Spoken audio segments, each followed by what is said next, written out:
बड़ी रोचक कथा है। अब प्रसंग आएगा उस समय कह पाऊं नहीं कह पाऊं, इसलिए अभी कह देता हूं। ठाकुर जी अपने समस्त ग्वाल बालों के साथ वन भोज कर रहे थे। मैंने एक दिन वन भोज का कल या परसों बताया था ना, कैसे करते हैं ठाकुर जी।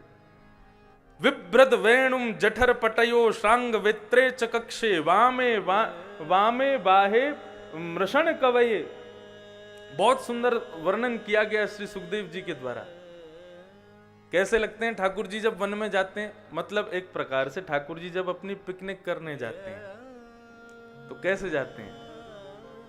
अच्छा, हम हैं ब्रजवासी, हमको लाल जी के ब्रज को ही स्वरूप बढ़िया लगे। कैसे जाते हैं ठाकुर जी।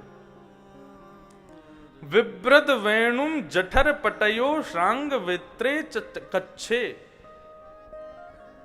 ठाकुर जी के पास में एक तो वंशी है और एक, अब इसमें है कि नहीं पता नहीं, ये तो वन लीला का ही स्वरूप है। एक तो वंशी है, यहां पर अड़ाए हुए हैं उसको। एक ठाकुर जी के पास में एक श्रृंगी है, उसका वो ऐसे होती है, ऐसे। उसको ठाकुर जी जब बजाते हैं तो उसके नाद को सुनकर के गैया जहां जहां दूर दूर होती है वहीं से दौड़ के ठाकुर जी के पास आ जाती हैं। तो जब वन भोज करने जाते हैं तो क्या करते हैं, अपनी एक बाम में तो बंशी रखते हैं और दूसरे बाम में उस श्रृंगी को रखते हैं, और फिर मृषण कवयो, अपनी उंगलियों के बीच में अलग अलग प्रकार के ठाकुर जी अचार रखते हैं और मध्य में चटनी रखते हैं, और एक हाथ में रोटी को ऐसे गोल गोल घुमा के फिर रोटी खाते हैं, फिर एक अचार चाटते हैं, फिर रोटी खाते हैं, फिर दूसरा अचार चाटते हैं, फिर रोटी खाते हैं, फिर चटनी चाटते हैं। ऐसे ठाकुर जी के वन की भोजन का स्वरूप बताया गया श्री शुकाचार्य जी के द्वारा। तो यही लीला चल रही थी, और इसी लीला के मध्य में भगवान का अति प्रिय एक मित्र है, उसका नाम है श्री दामा। श्री दामा वो ज्यादा धनवान नहीं था। भगवान रोज कहते थे वन भोज के लिए सब लोग अपने घर से सामग्री लाओ, श्रीदामा कल अपने घर से सामग्री लेके आना। तो श्रीदामा के यहाँ बेचारे के यहाँ 3 दिन पहले पुरानी बासी कड़ी रखी थी, अब वो उसको कैसे लेके जावे। बोले लेके जाऊंगा तो कन्हैया मानेगो ना, जबरदस्ती मेरे हाथ से छिना के खा जाएगो, और यदि वो खावेगो तो खट्टी कड़ी खा के वहां को स्वाद बिगड़ जाएगो। तो श्रीदामा ने वन में जाके अपनी कड़ी की हंडी पहले ही छुपा के धर दी नहीं, और जब ठाकुर जी भोजन कर रहे तो सबसे भी मांग रहे हैं, हाँ भाई तू काल आयो अपने घर से तू दे, हाँ भाई तू काल आयो तू भी खिला, तू काले के आयो तू भी खिला, लाओ ब्रजवासियों भोग, सबके यहां से पाते हैं। हमने एक पद गाया था, ठाकुर जी के अष्ट सखाओं में से एक सखा श्री चतुर्भुज दास जी का, गोवर्धन वासी सांवरे लाल तुम बिन रहो न जाए। बहुत लोग सुनते हैं इस पद को, कभी भी ठाकुर जी की भोग जब लग रहा हो तब इसको नहीं गाना चाहिए। ये हमको नाथद्वारा में एक वैष्णव ने बताया, क्योंकि नाथद्वारा में उत्सव चल रहा था, ठाकुर जी का 56 भोग लग रहा था, पर्दे लग रहे थे, और उसी समय मैंने ये पद गाना शुरू कर दिया। तो एक व्यक्ति दौड़ा दौड़ा आया, बोले महाराज जी इस पद को मत गाओ। मैंने क्यों? बोले ये पद ठाकुर जी को प्रिय है, लेकिन इसमें विरह है, और जब कोई भोग लगाते समय विरह का भाव गाता है, कोई ठाकुर जी को जिससे अपने भक्तों की याद आ जाए, ऐसा कोई भाव गाता है, तो ठाकुर जी का फिर भोग में मन नहीं लगता, वो बैठे बैठे रोने लग जाते हैं। इसलिए ये पद मत गा।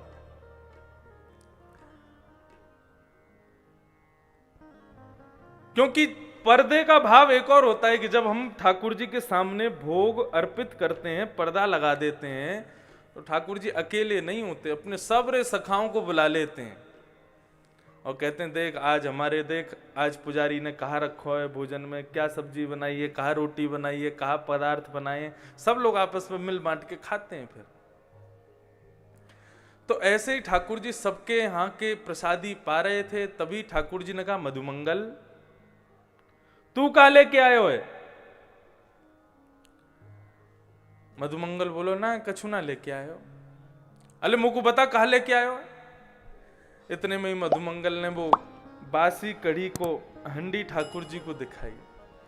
वो लाला मेरे यहाँ 3 दिन सो कछु बनो ना है, ये बासी कढ़ी है, लेकिन ये मैं तो को दे ना सकूं। क्यों?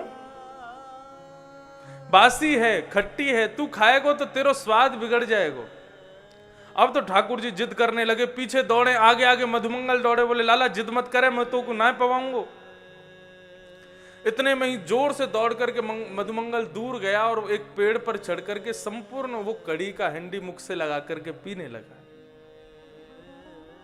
और पूरी कड़ी पी करके और फिर नीचे उतर के आया। ठाकुर जी अपने कमर पे हाथ रख के खड़े, बोले मुंह को कड़ी क्यों ना दी तेने? बोले बासी है, खट्टी है, या हमारी नहीं दी। ठाकुर जी मुस्कुराने लगे, लेकिन मधुमंगल मुझको तो कड़ी मिलेगी। बोले कहां से मिलेगी, अब तो बची ना है। तभी ठाकुर जी ने मधुमंगल के मुखमंडल को पकड़ा, तो जब उसने कड़ी पी तो उसकी नासिका पर, उसके ओष्ठ के ऊपर जो कड़ी के बिंदु थे, जो कड़ी लगी थी, मुखमंडल को समीप लाके लाल जी अपनी जीभ निकाल के उसके मुखमंडल को चाटने लगे और उसके मुख की कड़ी का स्वाद ले रहे। मधुमंगल के नेत्रों से अश्रुधार बहने लगे। अपने हृदय से लगा लिया ठाकुर जी को और कहने लगो, लाला तू इतना प्रेम मत करे कर हमते। यदि काउदना हमको छोड़ के कहीं दूर चलोगे तो तेरे वियोग में प्राण निकल जाएंगे हमारे। ब्रजवासी वल्लभ सदा मेरे जीवन प्राण, इनको ना ही बिसारी हूं मोहे नंद बाबा की। श्री जगन्नाथ भगवान के कितने लोगों ने दर्शन किए? हाथ ऊपर करो। अरे चित्र में भी तो किए होंगे, चित्र में कितने लोग, सबने किए कि नहीं? जगन्नाथ जी के कैसे हैं श्री जगन्नाथ भगवान? यदि वास्तविकता में जो जगन्नाथ जी का रूप है वही अगर आपके सामने प्रकट हो जाए तो डर के मारे भाग जाओगे। ये विशाल नेत्र उनके, ऐसे आधे कटे हुए से हाथ, बिल्कुल जैसे मानो भुजाएं नहीं दिखती ठाकुर जी के, ये बस ऐसे गुल्म गुल्म से दिखते हैं। अजीब सा ही स्वरूप है ठाकुर जी का, वहां विचित्र स्वरूप है। वो स्वरूप क्या है, ऐसा क्यों है ठाकुर जी का स्वरूप?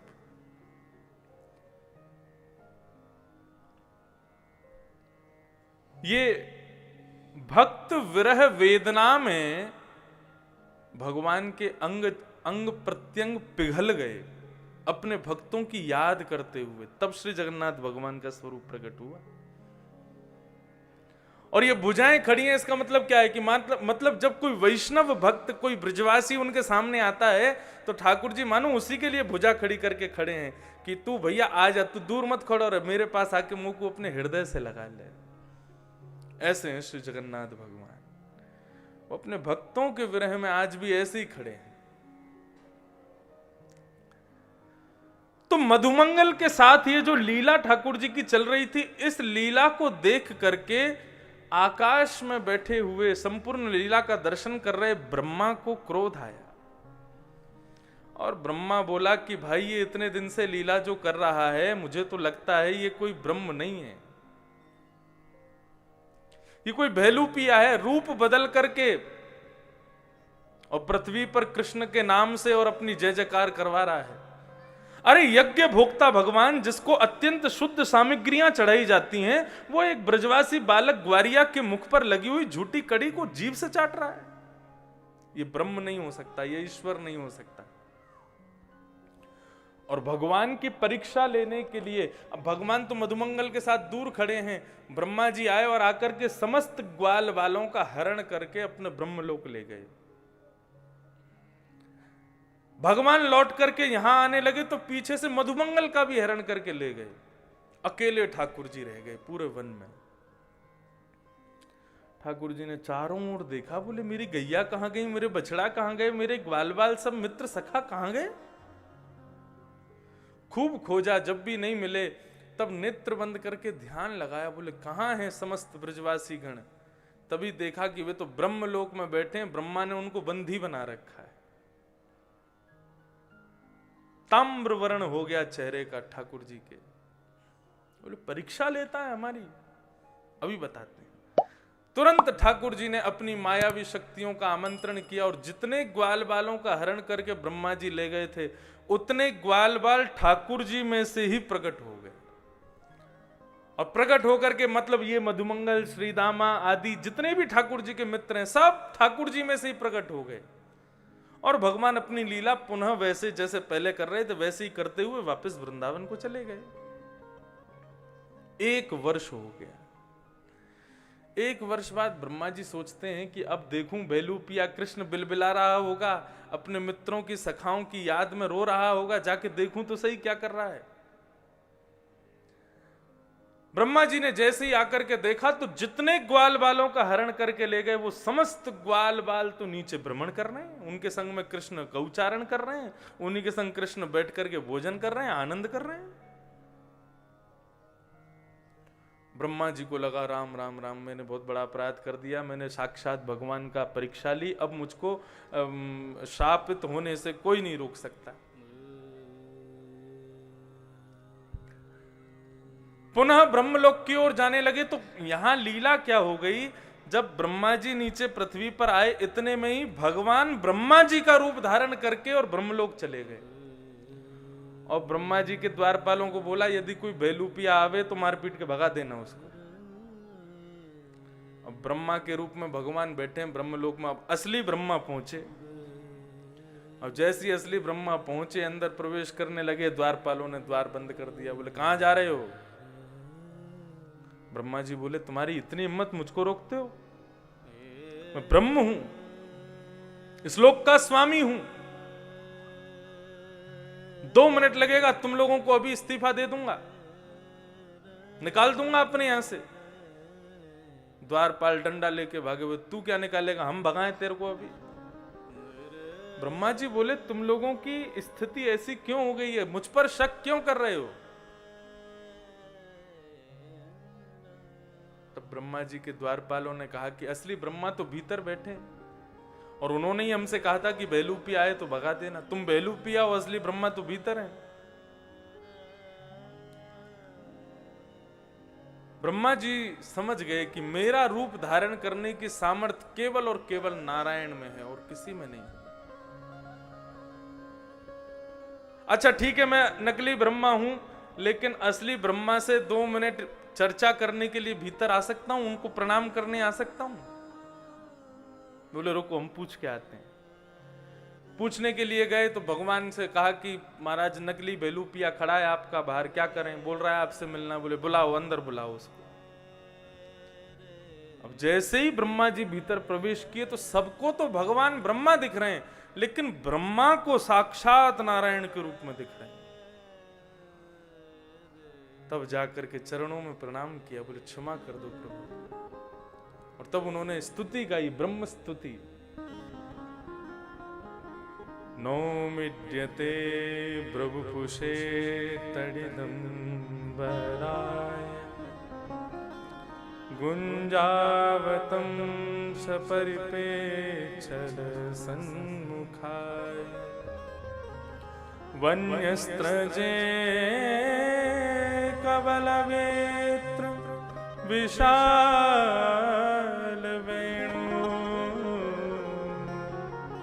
लक्ष्मीपते मधुपते पशुपाकजा।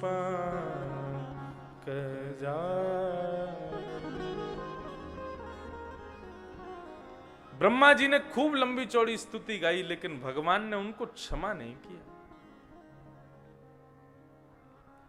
तो वही भाव बता रहे हैं। बोले तेने ब्रह्म हृदय आदि कवि मुह्यंती, जिन्होंने आदि कवि ब्रह्मा को भी अपनी लीला के द्वारा मोहित कर लिया। यत् सूरयः, इंद्र को भी जिन्होंने गिरिराज पर्वत धारण करके मोहित कर लिया। तेजो वारि मृदाम यथा विनिमयो यत्र त्रिसर्गो मृषा, पृथ्वी जल तेज वायु आकाश, इन 5 तत्वों की पवित्रता के लिए कृष्णावतार हुआ, रामावतार हुआ। प्रत्येक अवतार इन 5 तत्वों की पवित्रता के लिए होता है।